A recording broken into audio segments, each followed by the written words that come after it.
तकबीर, नारे रिसालत, मसलके आला हसरत, फैज़ाने आला हसरत, फैज़ाने हुजूर हसन मिल्लत, नारे तकबीर। अच्छा, एक मंत्र सुना दूं, एक मंत्र सुना दूं, फिर आज बात आगे बढ़ेगी। मंत्र सुना दूं।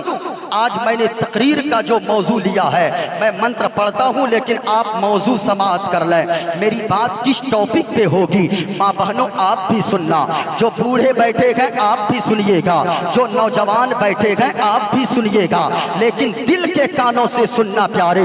आज अगर आपको अल्लाह ने औलाद दिया है, कितने माँ के बेटों को आपने देखा कि हुजूर हसन मिल्लत के नाम पर जो जामिया, क्या नाम है, जामिया हसन मिल्लत, जामिया हसन मिल्लत के तलबा को आपने देखा, वो सवाल जवाब कर रहे थे।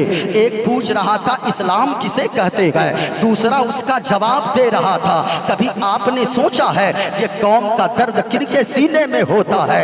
औलाद एक बहुत बड़ी नेमत है। औलाद इतनी बड़ी नेमत है कि बड़े बड़े बुजुर्ग अंबिया ने औलाद अगर न हुई है तो बुढ़ापे में अल्लाह से औलाद जैसी नेमत के लिए दुआ किया है।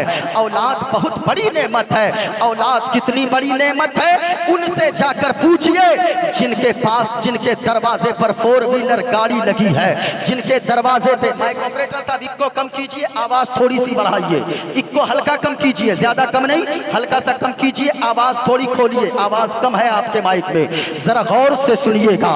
यहाँ से आपको कुछ पैगाम लेकर जाना है। ये किसी मोहल्ले का जलसा नहीं है, ये किसी गांव का जलसा नहीं है, ये किसी आबादी का जलसा नहीं है, बल्कि ये रसूलुल्लाह के घर का जलसा है, ये अल्लाह के रसूल के घर का जलसा है। यहाँ से अगर पैगाम ना मिले तो फिर जलसा कराना बेकार है। इसलिए आप गौर से सुनिएगा।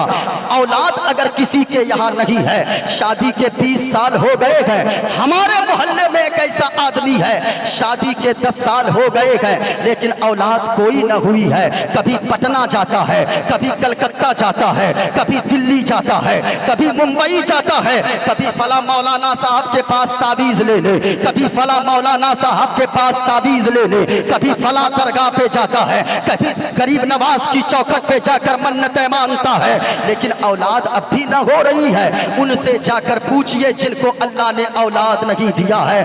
मैं कहना चाहूंगा, दरवाजे पे 4 व्हीलर गाड़ी लगी है, दरवाजे पे वो ट्रैक्टर लगी है, दरवाजे पे नौकर चाकर खड़े हैं, लेकिन आप उनसे पूछिए जब वो बे औलाद इंसान घर पहुंचता है, जिसको अल्लाह ने औलाद नहीं दिया है, शादी के 20 साल गुजर गए हैं, लाखों रुपए जेब में है, आप उससे पूछिए ट्रैक्टर मौजूद है, 4 व्हीलर गाड़ी मौजूद है, ये नौकर चाकर घर में मौजूद है, लेकिन इसके बावजूद आपके चेहरे पे मायूसी क्यों है, आपके चेहरे पे उदासी क्यों है? वो जवाब देगा कि मौलाना तनवीरुल कादरी साहब किबला, मैं इस 4 व्हीलर का क्या करूंगा, मैं इस मकान का क्या करूंगा, मैं इस दुकान का क्या करूंगा, मैं इस पैसों का क्या करूंगा जो लाखों रुपए जेब में है। इन लाख रुपए में से कोई 10 रुपए मुझको अब्बा कह के मांगने वाला या मांगने वाली बेटा या बेटी अल्लाह ने नहीं दिया है। उन वो खून के आंसू रोता है वो बाप और वो माँ रोती है जिनको अल्लाह ने बेटा नहीं दिया, जिनको अल्लाह ने बेटी नहीं दिया। लेकिन कभी आपने सोचा है अल्लाह ने आपको औलाद जैसी नेमत से नवाजा है। बड़े बड़े बुजुर्ग अंबिया ने औलाद के लिए अल्लाह से दुआएं मांगी है। हजरते मरियम रदियल्लाहु ताला अन्हा, जिनका जिक्र कुरान करीम में मौजूद है, बल्कि एक पूरी सूरत सूरह मरियम के नाम से अल्लाह ने फरमाया है। मेरी बातें ध्यान से सुनिएगा, कोई इधर उधर ना करे। मैंने पहले ही कह दिया, ऐसी महफिल में वही आते हैं, वही बैठते हैं जिसे मदीने वाले मुस्तफ़ा बुलाते हैं, जिसे मदीने के सरकार चुनते हैं, वही ऐसी महफिल में आता है। लेकिन शर्त है इस्लाह मुआशरा पे गुफ्तगू सुनने के लिए दिल भी बड़ा होना चाहिए और ज़हन भी कुशादा होना चाहिए। अगर इधर उधर करेंगे समझ में नहीं आएगी। सूरह मरियम एक सूरत है कुरान करीम में, सूरह मरियम अल्लाह ने नाजिल फरमाया। उस सूरत में ये वाक़या मौजूद है। हजरत मरियम रदियल्लाहु ताला अन्हा के नाम से कुरान में सूरत है। हजरत मरियम जब अपनी माँ के पेट में थी, यानी माँ के शिकम में थी, तो उनकी माँ ने एक मन्नत मानी है। है। मैं कहना चाहूंगा आज मैं अपनी माँ बहनों से और आपसे भी कहना चाहूंगा, हमारी माँ बहनें मन्नत क्या मांगती है, या अल्लाह अगर मेरा काम हो जाएगा मैं एक खस्सी फला जगह दे दूंगी, अगर मेरा ये काम हो जाएगा तो मैं फला को खाना खिलवाऊंगी। ये मन्नतें मांगती है और नौजवान भी मांगता है, अगर अल्लाह तू हमें ये दे देगा, ये मेरी मन्नत पूरी हो जाएगी तो मैं फला जगह जाकर इतने पैसे खर्च कर दूंगा। लेकिन याद रखिएगा, मन्नत ऐसी माने जो दुनियादार मांगते हैं, ऐसी मन्नत ना करो। अगर आप चाहते हो आपकी मन्नतें पूरी हो जाए तो नमाज की पाबंदी करो और दुआ करो, एक पाक परवरदिगारे आलम मैं ये मन्नत मानती हूँ, अगर ये मेरा काम बन जाएगा तो मैं इतने निकात नफल नमाज पढ़ती नजर आऊंगी और मैं कुरान की तिलावत करूंगी, मैं फला बुजुर्ग के मजार पे हाजिरी दूंगा। लेकिन मैं आपसे कहना चाहूंगा, ये मन्नत तो लोग मांगते हैं, लेकिन मन्नत की आड़ में कितने खुराफात हो रहे हैं।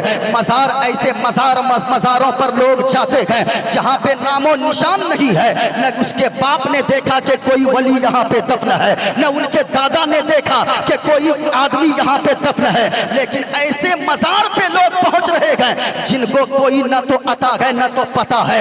ऐसे मजार पे जाना आला हजरत ने सख्त हराम लिखा है, जहां पे कोई न हो फिर भी ख्वाब की बुनियाद पे मजार बना दे आदमी, कब्रनुमा बना दे।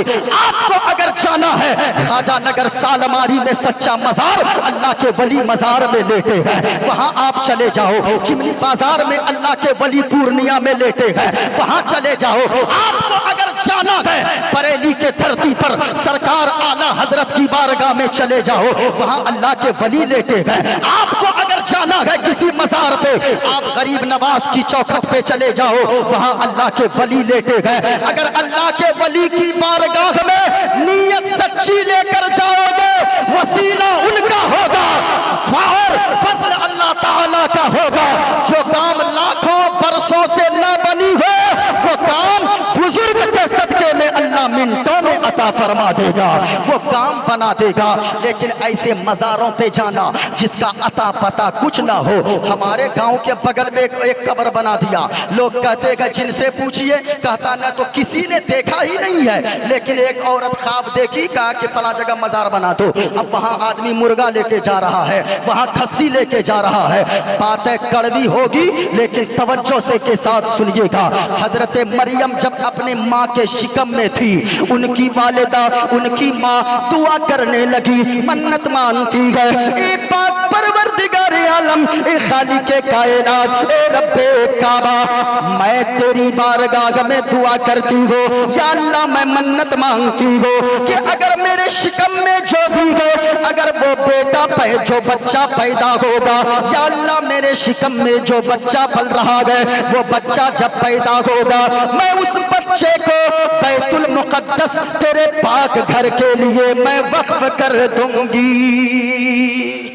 एक माँ है, माँ अब जब पैदा हुई तो बेटा पैदा नहीं हुआ बल्कि बेटी पैदा हो गई, जिसे दुनिया हजरत मरियम रज़ियल्लाहु ताला अन्हा के नाम से जानती है, जो हजरत ईसा अलैहिस्सलाम की माँ है। हजरत मरियम पैदा हो गई। अब अगर बेटा होता तो मस्जिद के लिए वक्फ कर देती, लेकिन अब बेटी पैदा हो गई, माँ करे तो क्या करे। लेकिन हजरत ज़करिया अलैहिस्सलाम जो हजरत मरियम के खालू है, रिश्ते में उनकी किफालत में आती है, एक कमरा बैतुल मुकद्दस के बगल में बनाया और बैतुल मुकद्दस के बगल में उस कमरे में हजरत मरियम रहने लगी, उसी में अल्लाह की इबादत कर दी। जब देखती लोग नहीं गए, झाड़ू लगा देती, पूछे बैतुल मुकद्दस के साइड में पोछे लगा देती, फिर कमरे में आकर अल्लाह की इबादत करने लगती।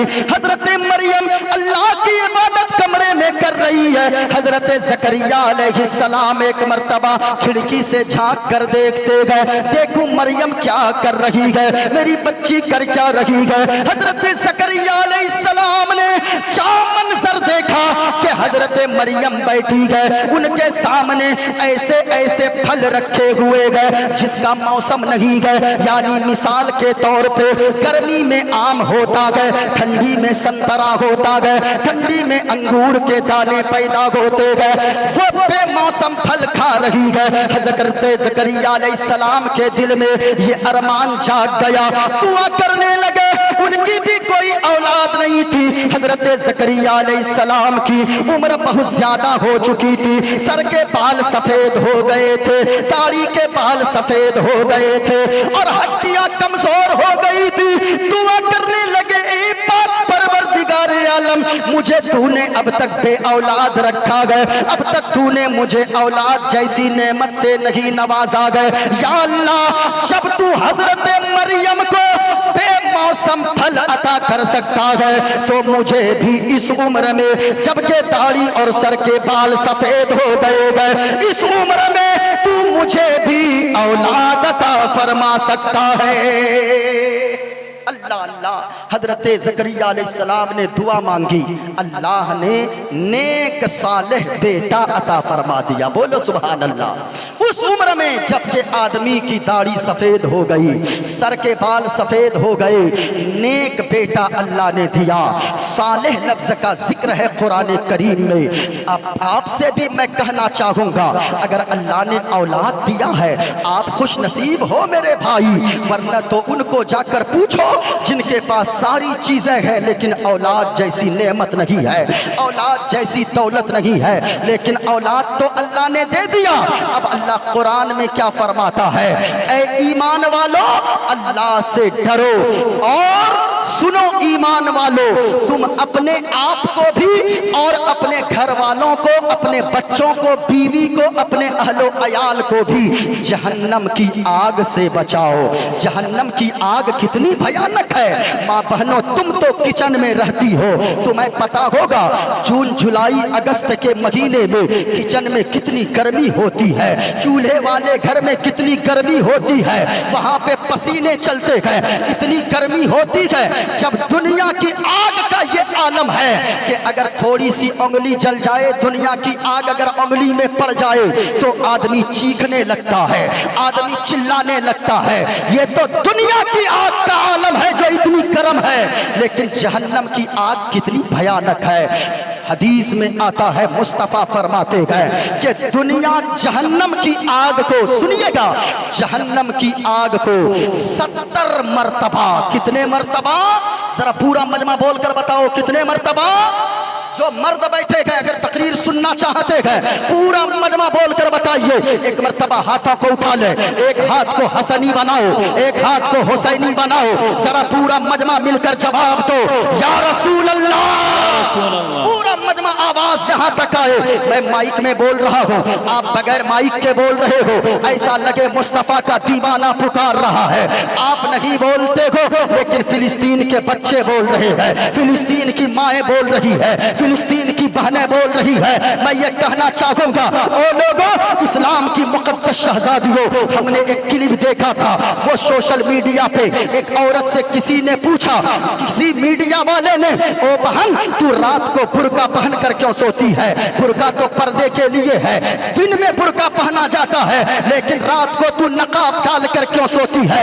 उस खातून का जवाब सुनो। वो खातून कहती है, मेरे भाई और मीडिया वाले, मैं इसलिए बुर्का पहन के सोती हूँ, यहाँ बमबारी हो रही है, ताकि अगर एक बम कोई अगर नाहनसार का फेंका हुआ बम अगर मेरे मकान पे गिर जाए और अगर मौत आ जाए तो जिस तरह मैं दुनिया में बापर्दा होकर रही हूँ, पर्दे में लिपट कर रही हूँ, मरने के बाद भी कोई गैर मर्द की नजर मेरे चेहरे पे ना पड़ने पाए और मैं दुनिया से जाऊं तो पर्दे में लिपट कर कनीज़े फातिमा बन के जाऊं। मैं कहना चाहूंगा, ओ इस्लाम की मुकद्दस शहजादियों, तुम भी आप स्कूल जाती हो, लेकिन आज स्कूल तुम पहुंचती हो, गैरों का लिबास को मत अपनाना, तुम भी अपने इस्लामी लिबास में जाया करो।